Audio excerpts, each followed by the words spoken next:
Hello, you guys, and thank you so much for tuning back in. Thank you for just the outpouring of love and support that you guys have been giving me these past few months. Goodness, I can't even express how much you guys mean to me. So I'm going to try and keep this one straight to the point. I'm going to try and, yeah, just keep it straight to the point and not. and try not to digress. So, as a trans woman, I transitioned about, I want to say 7 years ago. My math might be off. I knew in the year 2010 that I wanted to transition, but I was scared. Girl, I was so scared. I remember getting to a point where I realized and acknowledged that I could only be happy in a life where I got to be myself. Living as a boy was so difficult, and one of the things that made it difficult was that I didn't know how to be a boy. I was so awkward in my own skin that other people were able to pick it up. Now, obviously, as you grow up, you learn how to mask, your feminine ways. You learn how to speak in a deeper voice. You learn how to do things to help you fit in. And the more you do these things, the more you feel at odds with yourself because you sort of live this external reality that is so different from your internal reality. And I think for most of us, when we're going through this, we're going through a very vulnerable stage in our development. Look, a lot of us realized when we were 13, 7, 8, that we weren't happy living as the sex that we were born as. A lot of us knew early on that we wanted to be other people. And I think the tragedy of that, or at least the tragedy of that in my case, is that transitioning and becoming myself became so much of a priority that I ended up missing out on my life. And I ended up missing out on just having fun and being a teenager and like experiencing things. So by the time I reached my 20s, by the time I was in college and I was in therapy working towards transition, I felt like I didn't know myself. So it was weird when the psychologist would ask me all of these questions about what kind of woman I wanted to be and how I saw myself. It was very strange for me to answer those questions because I had never lived a life where I felt like I was being true to myself. So in many ways it was hard for me to imagine living a life where I was true to myself. The only thing I could sort of aspire for, or the only thing that I could, focus on was, oh, I want to look like this. I want to have boobs. I want to have like a nice ass. I want to walk down the street and everyone to see me as a woman.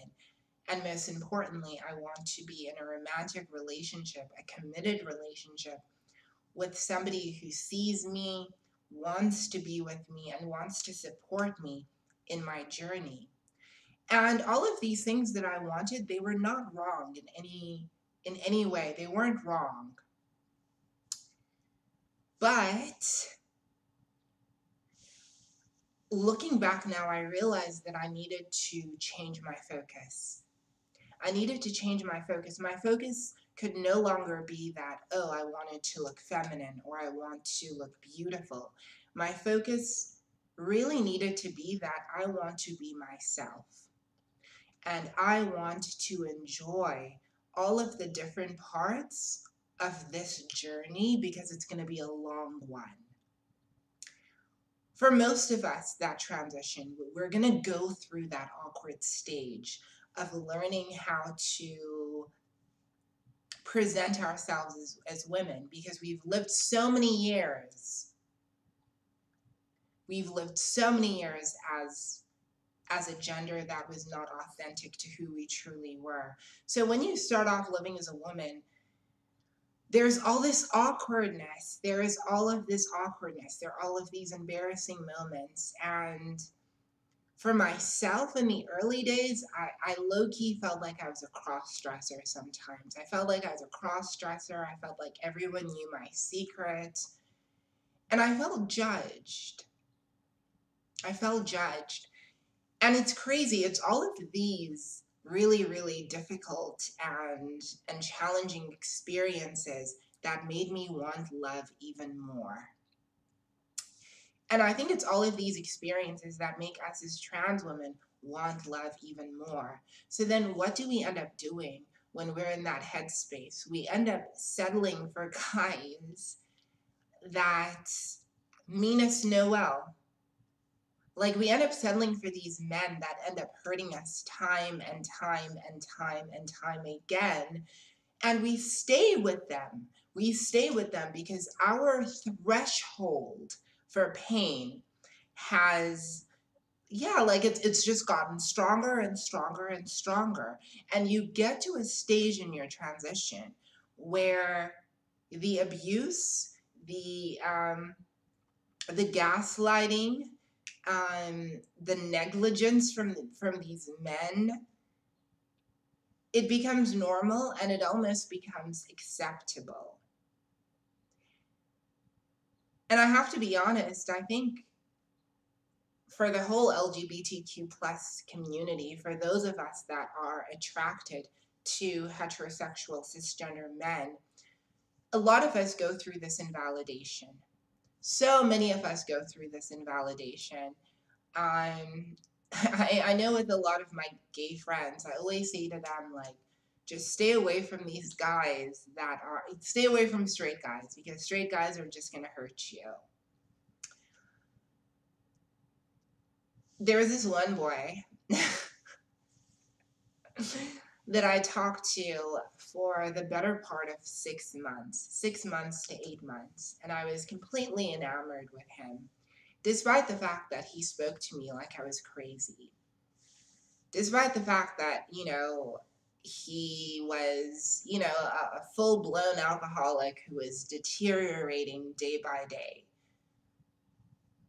The only thing I saw in him was I saw a man that would love me. I saw a man that accepted me. I saw a man that didn't see me being trans as an issue. In fact, he saw it as something beautiful. Now, I was so caught up on the fact that this man wanted me, I didn't see how racist he was. I didn't see how Islamophobic he was. I didn't see that he was a whole ass incel. He was a whole ass incel and was using that relationship essentially to abuse me and to, regurgitate all of his hateful ideas. We find ourselves saddled with the worst types of men in society. And the reason we find ourselves saddled with the worst type of men in society is because we don't understand our value and we allow them to treat us this way.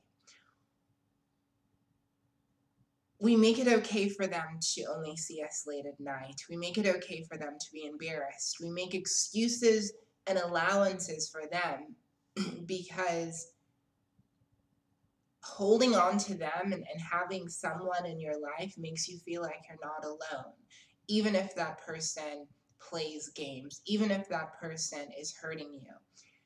And if anything, I found with my life that sometimes focusing on, a terrible boy who's treating you horribly, it kind of takes your attention away from all the other crap that you're dealing with, like family rejection, like discrimination at work, even your own dysphoria. Like, all of your hatred and all of your attention and all of your focus, becomes centered towards this man. It becomes centered towards fixing this relationship. It becomes centered around changing yourself so that he can be comfortable. And all of that energy that we spend trying to fix these broken men that are in turn trying to break us, we could be using that energy to heal ourselves. We could be using that energy to help heal our community. We could be using that energy to find men that are better. But before we can even like find guys that are better for us or girls that are better for us, we need to first be better for ourselves. We need to first set boundaries and have standards that we've put in place that protect us. I find it so strange that trans women, we have all these walls put up, and we're always so defensive, except when it comes to the people who we actually need to defend ourselves against, and that is the men who hurt us. We're quick to clap back and be sassy to other trans girls. We're quick to drag cis women, to filth and talk about how terrible their bodies are. No, we're quick to do all of that and quick to discount the pain that, we're quick to discount all of that. But the men that we deal with, the men that hurt us, the men that actually kill us, the men that put toxic women above us and choose those toxic women over us time and time and again, we're not giving them the same energy. We're not giving them the same heat. If anything, we're busting it wide open in the hopes that our sex is going to convince this man to stay, or that our sex is going to convince this man to be better. And I'm here to tell you that, if we keep playing this game, where we focus all of our attention on love and trying to fix a broken man, we're going to end up dying. We're going to end up dying either from sadness or just from the hands of these men. I remember I was talking to these two trans girls, and the story was funny, but when I started to process the story and to see how dark it was, it just made me sad. So these two trans girls basically were hooking up with this guy. Both of them are friends, and they would hook up with this guy. We're going to name the guy Chad.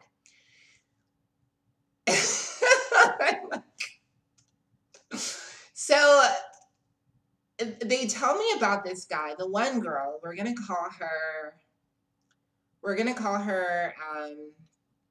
Valerie. Now Valerie was enamored with Chad, and she was in love with him, and she was so sad that he was treating her as bad as what he was, because essentially Chad just wanted to have an exciting sexual experiment. He wanted to sleep with a trans girl. And when he met Valerie and her friend, he was like, boom, boom, boom. They're both going to let me smash, and they don't require any type of commitment from me. They just are happy for me to have sex with them. So, he was all about that life, but he was also ashamed of the fact that he was sleeping with trans girls. And he didn't want that to interfere in his ability to attract cisgender women. So fine, these girls became fully aware of this, that, Chad was using both of them. The one girl eventually, she cut her costs, her losses, and she was like, bye, boy, bye. Valerie stayed deep in them feels. Deep, deep, deep in them feels. So one night, it's me, Valerie, and Allison, the other girl. We go out. We're all out in a nightclub. And me, being a social butterfly, I go off and I start talking to random people. I do that when I'm drunk. I see this one girl sitting by herself, so I'm chatting her up. We're having a good time. And then her friends come and join us. Now, one of her friends happens to be Chad. Now, Chad doesn't pick up on the fact that I'm trans, but he was friendly. But I just remember thinking there's something off about this boy. I don't know what, but there's something off about him. And the girl that I was talking to, this blonde girl, um, she was dating Chad. So I was just kind of like, oh my gosh, you guys are so cute together. And they genuinely were. So I was just, feeling the fact that they were together. I go back and I said with the two trans girls, baby. Then they tell me that, oh, that is Chad. That's the tranny chaser that runs around through the community and breaks all these girls' hearts. And I think to myself, girl, that's him? The first thing I thought to myself was, out of all of these white boys, he is the least attractive. It was, look, each to their own. And I know, like, my type is not somebody else's type, but what in the Homer Simpson of the Jerry Smith was going on?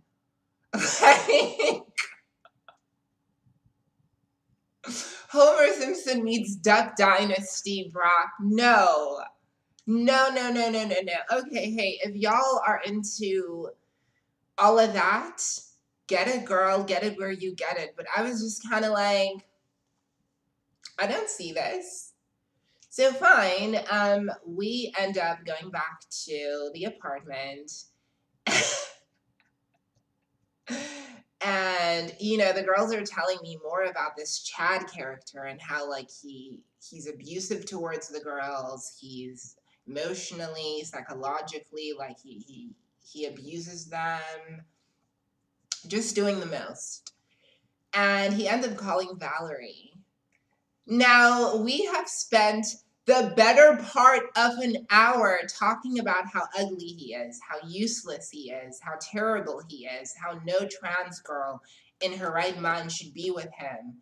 Valerie's on the phone, chatting this boy up. Now, of course, I jump out of my seat and I'm like, wait, is that Chad? The chaser? The bad one? The one we don't like? Mr. Duck Dynasty himself? Girl, tell me why. Tell me why, after we've spent the better part of an hour completely cutting this man to shreds, Valerie is on the phone, trying to sound cute, trying to, like, still get in there. And I'm literally like, why do we do these things to ourselves? Why do we continually keep going back to the same men who hurt us as though we're expecting something new? It's like, baby, you wrote the test. You wrote the test. You got your final mark. It's finished. Let this boy go. The only thing he's going to do for you is hurt you some more. He's not gonna do anything other than hurt you some more. But I will say this, though. I do understand why we do it, or I understand why I do it, because it gives me a little bit of power if I know that, in as much as you may say all this nonsense about me, you keep coming back to me. You keep coming back to me. Yeah, you may have ghosted me for 3 months, but you're back. You're back trying to see me. You're back trying to talk to me. You're back trying to be with me. You're back trying to make jokes with me. And we fall for it. We fall for it as if we don't know these men. And the problem with this type of dynamic, this unhealthy dynamic that we've adopted in the trans world and in the larger LGBTQ plus world, is that we get to a point where we are so advanced in our bitterness. By the time y'all get to your 10-year mark, by the time you get to your 2-year mark, you're so done with the trade and the DL men that you just want to hurt them as much as they have hurt you. So that's why these girls expose guys. That's why I don't agree with it, because I think that's just going to end up hurting you. It's going to put you in a dangerous situation. But I understand why girls do it, because you're in such a hurt space and you want the person who hurt you to feel everything that you're feeling. And it's so aggravating. It's so aggravating when this person who went out of their way to be with you is now making it seem like you are thirsty for them, is being the main one trying to make fun of you. This is why we get bitter. And this is why we get to a point where we start labeling every single guy that walks our way as a tranny chaser, because we've been so hurt by them. So, like, I've gone to a stage, I know some girls, they just get to a stage where they're like, well, if you're not going to commit, I'm going to start charging you. I'm not at that stage yet. Not at that stage yet. I just block people.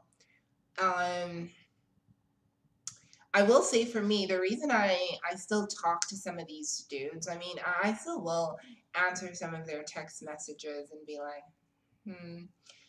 I do it because they like gas me up. And I like the fact that, and this is probably one of the most negative qualities about me, is that I enjoy seeing them struggle with this internal battle. I enjoy knowing that a guy who's treating me so terribly is struggling himself, that he cannot come to terms with his sexuality, so he feels like he needs to act this way. And even though he's trying to push me away, he knows he still wants me. And knowing that he still wants me does make me feel like I have some kind of power. But whenever I interact with these guys, I feel immediately disempowered because of how one-sided the interactions, how one-sided their relationships are. These guys come to take sex from us. They don't give us sex. No tranny chaser has ever given a T-girl sex. They've come and they've taken sex from you. They've come and they've taken joy from you, and they just suck and suck and suck and suck till you're at the point where you've become so crazy, so angry, and so vengeful that you see nothing but hatred and you want to take this man down. We're going to die trying to fight these dudes. We're going to die trying to play these games with these fools. They don't know what the hell they want, and they're dangerous. And they're dangerous. So, I'm definitely working on myself, because every time I make these videos, I try to really look hard at myself and the things that I do and how I contribute to the issues in my own life. And I realize that, I'm very much a part of the problem if I still feed into it. It was the same with when I was talking to Joss and when I was talking to Thomas. I was talking to these two incels. One was a whole Nazi. And I was still entertaining that. I thought so little of myself and I had so little self-respect that I thought it'd be appropriate to be in this man's space. And the thing is, this is only going to stop when we make it stop. When we as trans women are kind of like, you know what, bruv?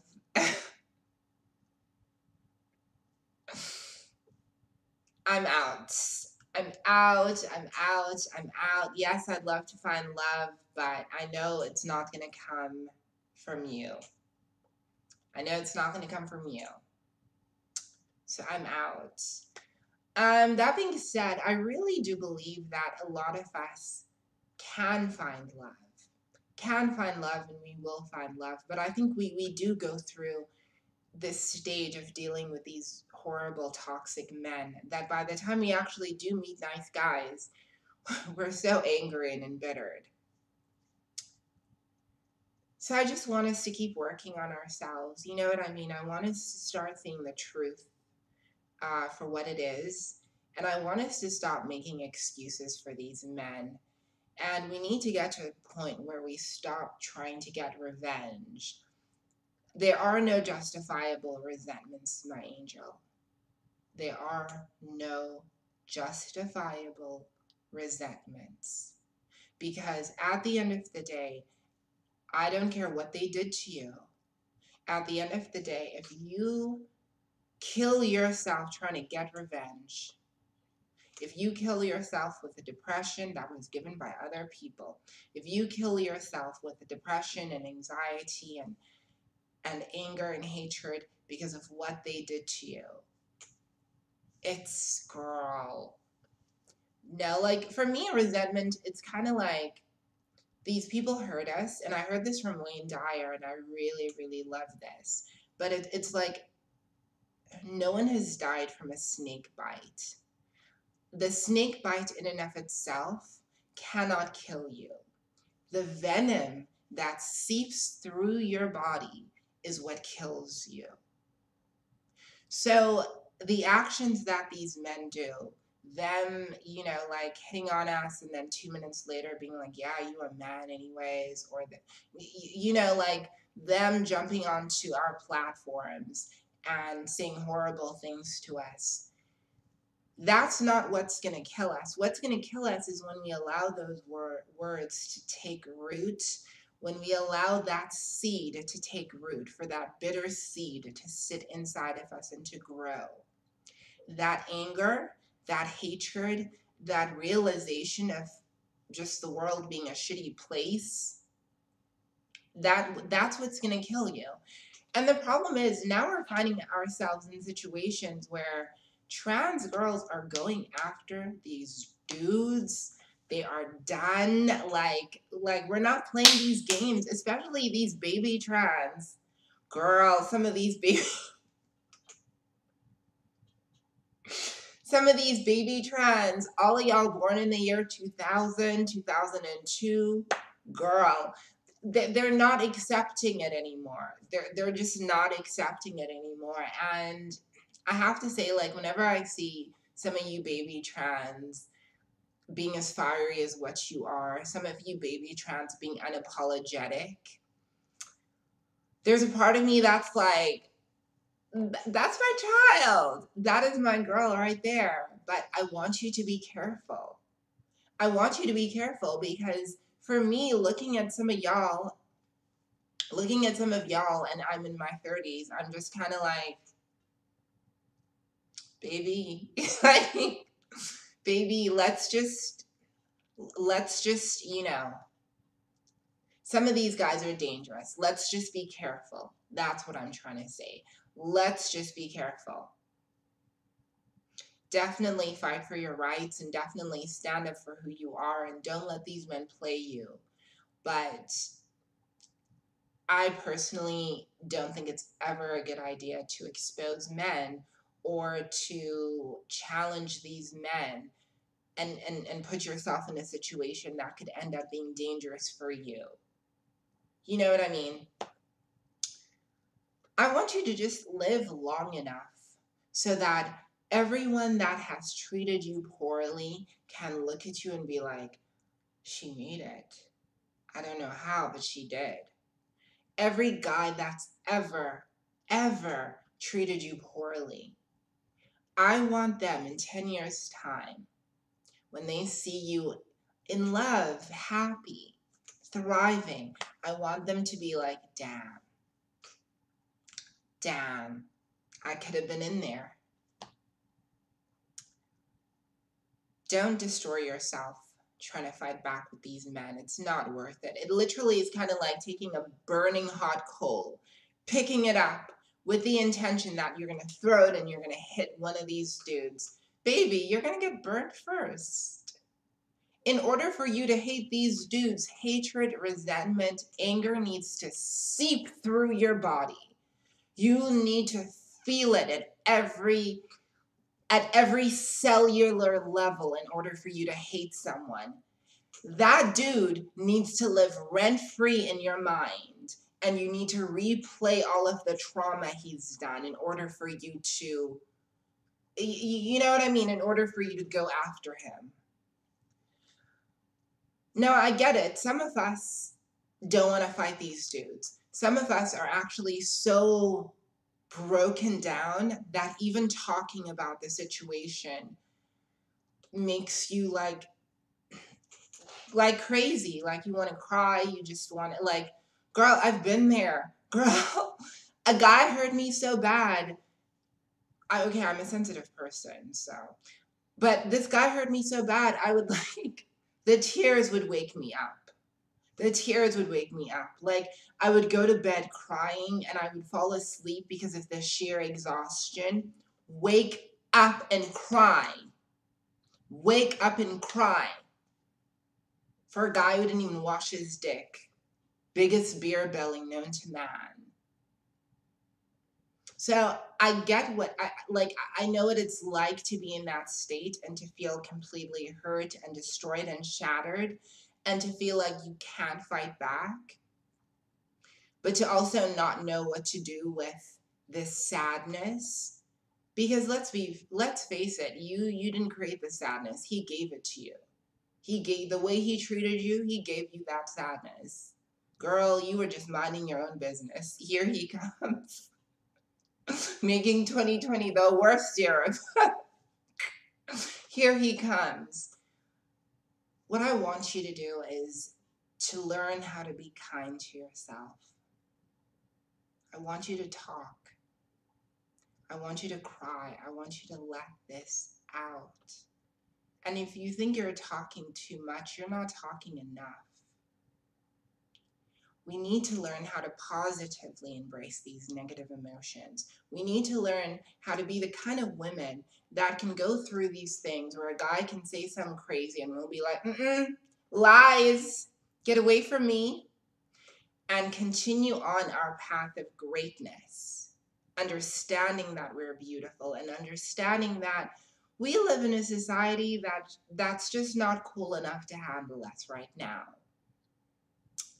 But there are enough people on this planet that are gonna like love you, support you, encourage you, understand you. There are enough people that have walked this journey before you, that are walking this journey with you, and that will walk this journey after you, that will encourage you in it. You are not alone. I know some of us have these trash families who basically all but disowned us. And I know that we go through these horribly traumatic relationships, and they do make it feel like we can't handle our transitions. And I know, baby, I know what it's like to deal with jealous girls. I know what it's like to deal with that. I know what it's like to have to defend your femininity time and time and time and time and time again. But I also know that we can get through this. There is not a mountain that you cannot overcome with the help of your sisters. We're right here. We're here for you. And look, some of you are stuck in Cameroon. Some of you are in Saudi Arabia. Some of you are in Zimbabwe. And it feels like you can't escape. Baby, you can get out. Believe me. First things first is we gotta stop fighting these dudes, because it's a fight that you're always gonna be fighting. For every one rat of a man, there's 16. You gotta stop fighting these dudes. You know, if he shows you he's a trash-ass dude, a dusty, believe him and let him go, because there are others. Let him go. Let him go. Let him go. Let him go. Because guess what? In your little ass town, I know that sometimes it hurts being the only trans in your community or your little ass town. You have the monopoly on transness in your town. So if he wants to be with the trans, he ain't got no other option, boo. Ain't got no other option. So that's what I don't understand about these guys. They really capitalize on the fact that we are so vulnerable and that we want love so much. For me personally, I capitalize on the fact that I'm trans and I know that I'm rare and I know that, hey, you know, if you want to act a fool, cool. Then I'm just not going to deal with you and you can go find somebody else. You can go find somebody else. Good luck. Good luck. I'm an absolute minority. And that's what you need to understand. Baby, you've been out here believing like you're less than, believing you're not as pretty as other girls, believing that you need to defend your femininity. You're a mermaid. You are the absolute fantasy. Come into human form. And like, these bitches can't handle it. And when I say these bitches, I'm talking about these men. Like, they just can't handle it because you are just that girl. You are that girl. You are that beautiful. And you are that unique gem that he can't find nowhere else. So don't even worry about that stupid boy. Don't even worry about him. He's not worth your time. He's not worth your tears. None of it. You're beautiful. We're going to get you out of this situation. And I can't wait to see you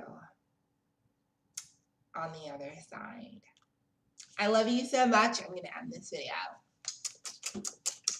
All right, bye.